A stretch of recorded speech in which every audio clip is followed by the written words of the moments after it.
Hi everyone, my name is Nick Colella. I've been working with my colleagues Michael, Serge, Swang, and Peggy as Group 15, and this is our final presentation on a case study for using AI for good. In particular, we're talking about from isolation to empowerment, ethical reflections on AI for aging societies. We often think about AI as a new tool geared toward a younger workforce, but AI is going to grow to impact all generations, and we must consider, one, how it can be used to assist older people, and two, the ethical considerations for these uses with older generations and or less technically savvy users. A bit about motivation. By 2030, 1 in 6 individuals on Earth is going to be over 60. By 2050, there will be over 2 billion people over the age of 60, and most will live in low and middle income countries, while the population over 80 will triple in this time frame. We must consider the primary concerns of these aging populations. We break the needs down into 3 sections: social, ethical, and technical. For social concerns, primarily isolation, loneliness, reduced autonomy, and limited access to healthcare for older populations. And there are multiple vulnerabilities when it comes to ethics, including informed consent, algorithmic bias, and intergenerational justice. And finally, technical concerns. Technology can't just act as a facilitator. It must be designed with older adults and considering them as active participants, not just for them.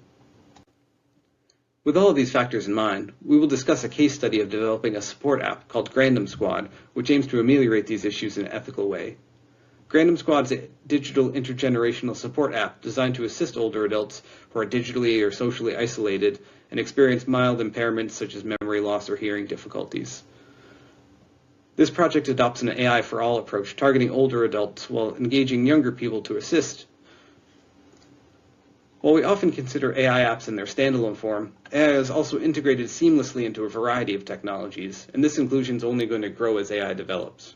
In this presentation, we will examine the ethical issues that are especially relevant for seniors in these apps. The app bridges generations, allowing grandchildren or relatives to remotely guide their elders using everyday digital tools in a safe and transparent way. Its goal is to reduce the digital divide, restore dignity, and promote autonomy for older adults.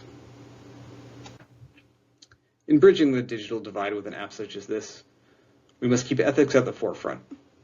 The app must be inclusive, educational, and respectful of autonomy. We want it to act as a facilitator, translating requests into simple tasks, creating adaptable interfaces suited to real-life usage, and providing personal support based on concrete needs. We must always emphasize consent, transparency, and explainability. Diving a bit deeper into these factors, we need to emphasize informed consent, especially for older generations who may not be as familiar with AI and may also have other cognitive vulnerabilities. We also need to emphasize algorithmic transparency. We don't want someone talking to the computer and believing it's a real human on the other side. We need to respect privacy without active microphones or cameras without control. And we don't want this to replace human contract, but to act as a facilitator. Today I'm walking you through the ethical concerns we uncovered while analyzing Grandom Squad. But we're not just talking about abstract risks here. We're looking at how these systems land in real life. Because when you're designing for older adults, especially folks who may already feel left behind by technology, it's not just about functionality, it's about dignity, trust, and the real world impact. And why does ethics even matter? It's easy to think about design in terms of features, flows, UI, but for our audience, ethical design shapes whether someone feels safe, capable, respected. The wrong assumptions can cause real harm, even if the tech is working. So the goal isn't just usability, it's humanity. And a big part of that is how we handle their data. Older users might be sharing personal information in these sessions, you know, health updates, passwords, even family dynamics. Grandom Squad records those sessions and stores them in the cloud. That opens up some big questions. Is the data protected? Who can access it? And does the user really understand what's happening under the hood? This isn't hypothetical. We've seen this play out before. Take Amazon Alexa, for example. Most people thought it only listened when they said Alexa or Hey Alexa, but then came reports that human reviewers were listening to recordings and third-party skills were quietly collecting sensitive data. You know, it's a reminder that privacy isn't just a setting, it's a design decision. Uh, trust has to be earned. But even when privacy is protected, there's another risk that we see. When support becomes overreach, especially for older users, autonomy can be just as important as assistance. Now, Random Squad is built to help, but help can feel like control if it's not done right. If someone doesn't fully understand how the system works, or maybe even if they feel pushed into using it by family, you know, consent gets blurry. And that's the core issue here. Is the user choosing this or just complying with it? And when the AI starts to feel personal, almost like a friend, we enter into even murkier territory. Random Squad is designed to avoid this problem, but if more chatbot-style features were added to improve accessibility and responsiveness, isolated seniors might emotionally connect to the friendly, helpful chatbot rather than the distant human helpers. This would only increase isolation and might cause devaluation of human relationships and faster cognitive decline. This is especially a concern for those with mental impairments who might struggle to understand that there is no person on the other end. To take the utilitarian view, we must take care that emotional and accessibility gains from chatbot features are not outweighed by the costs to our most vulnerable users. Another potential issue is the balance between surveillance and safety. There's no question that user safety is important, especially for apps built for vulnerable populations and expected to handle sensitive data. If protections are insufficient, users might be taken advantage of, or might simply receive insufficient help for their needs. But if protections step beyond passive defenses to active monitoring, it's very easy to step beyond ethical bounds. Listening to the user's conversations when the app is off might help you understand their speech and watch out for signs of abuse, but it's a major invasion of privacy. From a Kantian perspective, that's unacceptable. Even from a utilitarian perspective, it's a bad bet. You undermine user trust and put their private information at risk, likely leading to worse outcomes overall. Beyond the direct and personal threats, bias and fairness are a broader concern. The app is designed to be simple and accessible, but simple and accessible are subjective. If some groups are left out of the design planning, not accounted for when determining colors, button sizes, or audio, then they may be left behind. If they can't figure out how to use the app, they'll be underserved or will abandon it. If they get too much help and feel insulted, they might abandon it. If it hurts their eyes or they need translation or audio it can't provide, they'll abandon it. And the same goes for any AI features if the data used to train them is biased. If this app is advertised as an aid for all seniors, it is only ethical that it be designed and trained to be fair for all seniors. Even if the app is designed inclusively and fairly, there are populations that might be left out of the benefits it provides. Cost is a major factor. The more expensive the app is, the more its use will be restricted to the most affluent potential users, who often need it least. The app is also dependent on having known assistant users, most likely young relatives. Potential users with no living relatives, or with estranged relatives, may be left behind if other options are not available. At its core, Random Squad lives in a space of tension. It's built to assist, but could unintentionally disempower. It promises safety, but risks invasion of privacy. It could alienate users by helping too little, or too much. These tensions are reminders that every decision, from model design to data storage, carries ethical weight, especially when the users are people society often overlooks. But with potential problems come potential solutions, and we have some for you here. I will present how we've translated 3 fundamental ethical principles into concrete features. First principle, autonomy, which materializes through learning. For example, after each remote assistance session, the AI records the steps, breaks them down, and transforms them into personalized videos. These tutorials are validated by the helper, then stored in a personal library, where the elderly person can review them alone at their own pace. The objective is simple: promote digital independence without creating dependency on the tool. Technically, the AI analyzes the session through transcription and action recognition. It extracts key moments, structures them step by step, and generates textual summaries with direct links to important passages. It also identifies recurring actions to suggest personalized shortcuts, like display my favorite photos. However, this creates risks. If the AI misinterprets a session or doesn't understand the helper's hesitations, it might produce a tutorial that confuses more than it clarifies.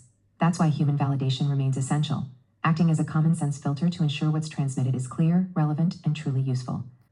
Second principle, transparency, ensured by explainable AI. For example, with intent recognition, when a senior says, "I can't read my emails anymore," the AI doesn't make assumptions. Instead, it offers several possible interpretations, like a connection problem, an application bug, or an interface difficulty. The objective isn't to decide for the user, but to make the intention clear for the helper, transforming a vague request into understandable options. Technically, the model breaks the sentence into pieces of meaning, analyzes the structure to extract probable intentions, and compares this with learned patterns to propose the most likely interpretations. But again, there are risks. The model can misinterpret meaning or overinterpret statements, leading to inappropriate responses. Models trained on general data often miss the specific language and experiences of seniors, creating potential bias. Our solution is transparency itself. By presenting multiple interpretations rather than a single answer, we acknowledge uncertainty and maintain human decision-making in the loop. Third and final principle, social equity, which relies on contextual memory. This particularly serves isolated elderly people without family or close helpers, who depend entirely on public organizations. In France, for example, young people in civic service visit these seniors monthly, but they're rarely the same individuals, creating a continuity gap. To address this, Grandem Squad maintains a synthetic history of exchanges.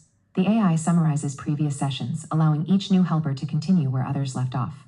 This prevents repetition, ensures continuity, and guarantees consistent support, even without family ties. The risks remain similar: misinterpretation, biased summaries, or context loss. To remedy this, we've implemented 3 essential safeguards. First, each transmission is validated by a human. Second, we use narrative encoding rather than behavioral profiling, presenting clear, understandable notes instead of modeling the elderly person's profile. Finally, the system constantly improves through field feedback. Helpers report errors, enabling continuous refinement without locking users into rigid categories. Now, I'd like to discuss the key ethical trade-offs we faced in our design process. First is the risk of infantilization. To address this, our AI never takes initiative on its own. It offers checklists to helpers and converts actions into reusable tutorials, but always requires human direction. Every action must be triggered, validated, and controlled by a person, either the senior or their helper. Second is the matter of consent. We've implemented a clear consent process before any remote assistance begins, with messages like, "I understand and accept this intervention." Beyond this initial step, we've built in multiple safeguards, systematic double validation, comprehensive onboarding tutorials, and always the freedom to interrupt or decline any action at any time. For those with privacy concerns, we offer a live-only mode that operates without any recording or data storage. Third is navigating the fine line between assistance and surveillance. We've established strict protocols where sessions are recorded only with explicit user consent. Even then, we employ automatic masking of sensitive information, enforce strict time limits on data storage, and provide the ability to instantly delete all captured content. These measures directly address the risks of inadvertently collecting sensitive information or inadequately protecting user data. Let's talk now about explainability, or XAI, which is crucial for our target audience. The black box AI is particularly problematic for vulnerable populations. It creates distrust and makes conscious validation of proposed actions impossible. That's why we've integrated several explainability techniques directly into our interface. Detected keywords are displayed visibly. Confidence levels are expressed in everyday language rather than percentages, and multiple options are systematically offered for each interpretation. This way, users can see exactly what the AI has understood, can correct or refine their requests. But explainability extends beyond the interface. It's also about project governance. We've established an intergenerational council composed of users and helpers who participate in decisions about tool evolution. Their input comes directly from user testing sessions conducted in real-world settings throughout development. Ethics extends beyond what's visible and is reflected in our technical implementation choices.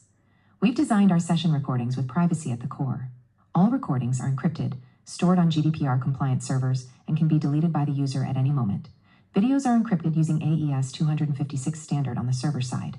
Transmission occurs only through secure protocols like HTTPS and TLS, and storage is exclusively on compliant servers in Europe or through AWS with proper data processing agreements. Sensitive areas, such as passwords, are automatically masked right from the capture phase. we've implemented source-level filtering through a sensitive field detection system that obscures these areas immediately during recording. Whenever possible, AI processing is performed locally on the device, eliminating the need to send data externally at all. The retention period is also customizable. Users, whether seniors or helpers, can view, download, or delete each video according to their preferences. To conclude, we've formulated 5 strategic principles to ensure ethical AI over the long term. First is informed consent. Each intervention requires explicit validation, and users can interrupt at any moment, even during an active session. Second is data transparency. All history is visible, easily exportable, or deletable without technical jargon or complex manipulation. Third is inclusivity. Our tool works offline for video tutorials and, importantly, provides specific support for isolated individuals through a network of volunteer helpers. Fourth is human oversight. No decision is ever made by AI alone. Users always see different options presented. The person being helped validates each step, and for tutorials, it's the helper who verifies content before distribution.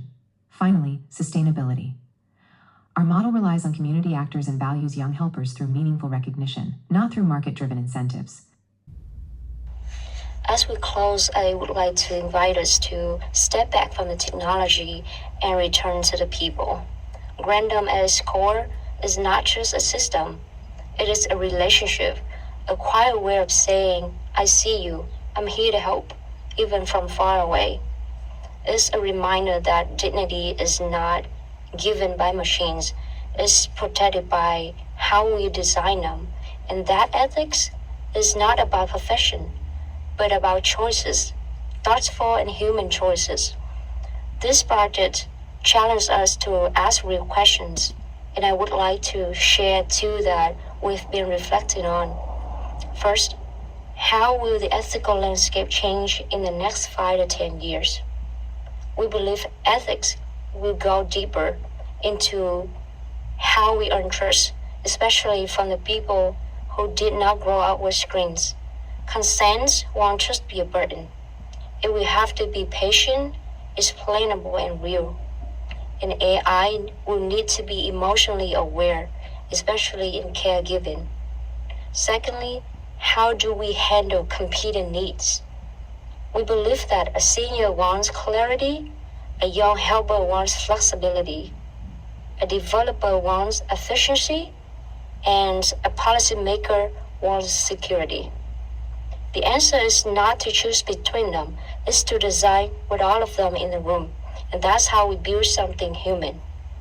And one last thing, while Grandom started as a local idea, it's deeply global. Aging, loneliness, and digital fear are not just cultural outliers. They are shared across continents. So this work, if done right, does not just help here. It can inspire change everywhere. Thank you everyone very much for your time, for your attention, and for caring about the kind of future we build together.